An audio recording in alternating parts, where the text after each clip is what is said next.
है, बच्चों की पढ़ाई होती है, कल पेपर होना है। अब समझ में नहीं आता है कि मैं क्या करूं, कैसे याद करूं, कल परीक्षा कैसे दूं। एक माँ को प्रसव पीड़ा होती है, मेरा बच्चा क्या होगा। मरने और जीने के समय रहती है एक माँ, लेकिन उस राम की कृपा से उसको इतनी बड़ी ताकत मिल जाती है कि प्रसव करने में वो सफल हो जाता है एक बच्चे को जन्म। ये तमाम सारी चीजें मैं इसलिए कह रहा हूं, इन तमाम दुख दर्द के सामने जब हम उस दुख और दर्द में होते हैं या जिंदगी में खड़ा होना चाहते हैं, होशियार बनना चाहते हैं, कोई सपना पूरा करना चाहते हैं, जिस भगवान को हम याद करते हैं, श्री राम को, आज वो हमारे बीच में साक्षात दर्शन करने के लिए हमें देने के लिए आइए उस राम के साक्षात दर्शन करते हैं। जो हमारी इच्छा है, आज साक्षात दर्शन करके श्री राम से जो हमारी इच्छा है उस इच्छा को पूरा करते हैं, ठीक ठीक समझ करके, ध्यान देख करके उनके जो इच्छा है हमारी उसको पूरा करने का संकल्प लिया। क्या आप मेरी बात सुन रहे हैं? सुन रहे हैं? ठीक है, अब थोड़ी सी और आगे बढ़ते हैं। जैसे कि हम जानते हैं इस पूरे रामलीला के दो पक्ष होते हैं। एक पक्ष होता है राम का और दूसरा पक्ष होता है रावण का। राम का पक्ष सच्चाई का है, रावण का पक्ष बुराई का है, झूठ का है। राम का पक्ष मर्यादा का है, लेकिन रावण का पक्ष मर्यादा का नहीं है। राम विद्वान थे,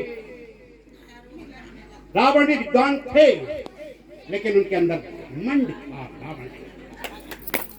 राम विद्वान थे, पर वो एक सच के लिए, मर्यादा के लिए, अच्छाइयों के लिए अपनी जान कुर्बान कर देती थी। इसी कारण से वो दोनों बड़े बड़े थे, पर रावण के अंदर बुराई करने का भाव था।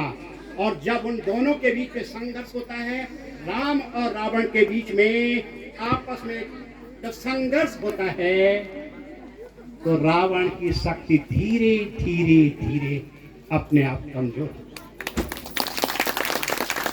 और हम जानते हैं इसमें राम की विजय होती है। कहने का मतलब ये है, आज इस बात को और अच्छे से समझना है। जो सच्चा व्यक्ति होता है, धर्म का काम करता है, मर्यादा का काम करता है, उसकी जिंदगी में जीत।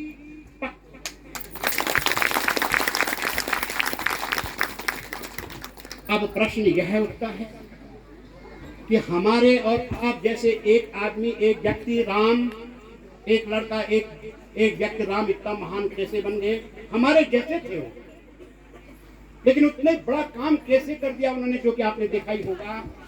इसमें दुनिया ने बहुत मनन चिंतन किया कि एक व्यक्ति इतना बड़ा काम कैसे कर सकता है, राम भगवान कैसे बने। तो जितना दुनिया ने आज तक खोज की, रिसर्च की, बहुत सारे लोगों ने, हजारों लोगों ने उस पर ध्यान दिया। क्या बात है, एक व्यक्ति इतना बड़ा काम कैसे कर सकता है, इतना बड़ा असंभव काम कैसे कर सकता है। तो हमें ये जान करके खुशी होगी, वो सिर्फ और सिर्फ मन की शक्ति। जब हम लोग कोई भी अपने मन की शक्ति का ठीक ठीक उपयोग करते हैं, तो हम भी असंभव से असंभव काम कर। यही सब कुछ सीख मिलती है हमें इस रामलीला के मंचन से। और इसको यदि हम और बढ़िया ढंग से कहने की कोशिश करें, ये जो रामलीला थी, बहुत हजारों सालों से ये इसको इस प्रकार से बनाया जा रहा है, मनाया जा रहा है, कराया जा रहा है। लेकिन मैं एक प्रश्न हम सबके सामने रखना चाहता हूं, ध्यान से सुनिए। मुझे ये मौका यहीं पर मिला हुआ है और इसी वक्त मिला हुआ है। मैं चाहता हूं आज हम यहाँ पर इस रामलीला का बहुत अच्छा अर्थ निकाल करके घर जाएं। राम ने कैसे अपनी मन की शक्ति का उपयोग किया? वो मन की ही शक्ति है जिसके कारण राम इतने महान बने, एक भगवान के अवतार माने जाने लगे, जबकि उस साधारण आदमी थे। उसका आज के समय में जबकि हम नौकरियों के लिए भाग रहे हैं, बेरोजगारी की दौड़ में जी रहे हैं, मोबाइल ज्यादा आ गया है, चिड़चिड़ापन ज्यादा आ गया है, हमारे बच्चे काम ठीक से नहीं कर पा रहे हैं, उनको नौकरी नहीं मिल रही है और हजारों की लाइन में खड़े होते हैं नौकरी के लिए। ऐसे में आज के समय में इस रामलीला का क्या अर्थ हो सकता है? क्या मतलब है इस रामलीला का? क्यों इतना बड़ा काम, इतना सारा, ये सारी चीजें क्यों व्यवस्थित की जाती हैं? ये सिर्फ आज के समय में इस रामलीला का महत्व और भी ज्यादा बढ़ गया है। क्यों? इससे हमें एक चीज बहुत अच्छे से समझ में आ गई, जो मैंने भी बहुत अपनी जिंदगी में यहीं से शिक्षा ली मैंने, और हम सब सीख सकते हैं। हम भी अपने मन की शक्ति का उपयोग करना सीखें। हमारे अंदर, हरेक के अंदर, छोटा बच्चा हो, बूढ़ा हो, स्त्री हो, पुरुष हो, किसी परिस्थिति में हो, कहीं भी हो, हमारे पास भी दो मन होते हैं। बच्चों ध्यान से सुनिए, मेरा इशारा आपकी तरफ है क्योंकि आपका भविष्य उज्जवल है। मैं आपकी तरफ ज्यादा ध्यान दे रहा हूं और समझ भी रहा हूं कि आपका ध्यान कहां होगा। समझ जाता हूं मैं किसका ध्यान कहां है। सच देखिएगा, हमारे अंदर दो मन है। एक मन तो हमें बड़े काम के लिए प्रेरित करता है, हाँ मैं कर सकता हूं इसको, और दूसरा कहता है मेरी बस का नहीं।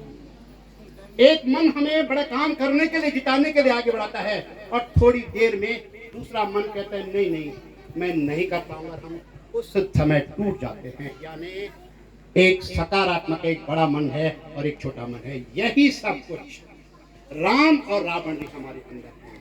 जब हम अपने आप को ठीक ठीक पहचान लेते हैं, अपनी शक्ति को पहचान लेते हैं, अपने दिमाग पर भरोसा, अपने ऊपर भरोसा रख लेते हैं, तो हम राम बन जाते हैं।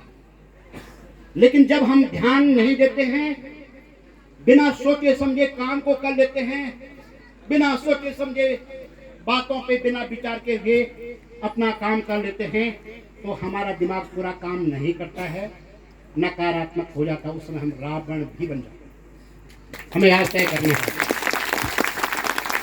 हमें आज तय करना है कि जिंदगी में जो हम अपने बच्चों के लिए कर रहे हैं, अपने परिवार के लिए कर रहे हैं, बच्चे हैं तो पढ़ाई में आगे बढ़ना चाहते हैं, अब हम राम बनना चाहते हैं कि रावण बनना चाहते हैं, ये सुनिश्चित है। पूरा का पूरा जीवन, बड़ा से बड़ा और कमजोर से कमजोर, सिर्फ और सिर्फ हमारे मन की स्थिति में। आज इस मंच से हमें इस बात को समझना, राम माने परिस्थितियां आएंगी, बहुत परिस्थितियां आएंगी, भूख प्यास लगेगी, कांटे चुभेंगे, नंगे पांव पैदल जाना पड़ेगा, पर कभी उसको असर मत होने दीजिए। उसको जैसे हमें कोई पुरस्कार मिल रहा है, उसी रूप में उन परिस्थितियों को ग्रहण करें। जिस दिन हम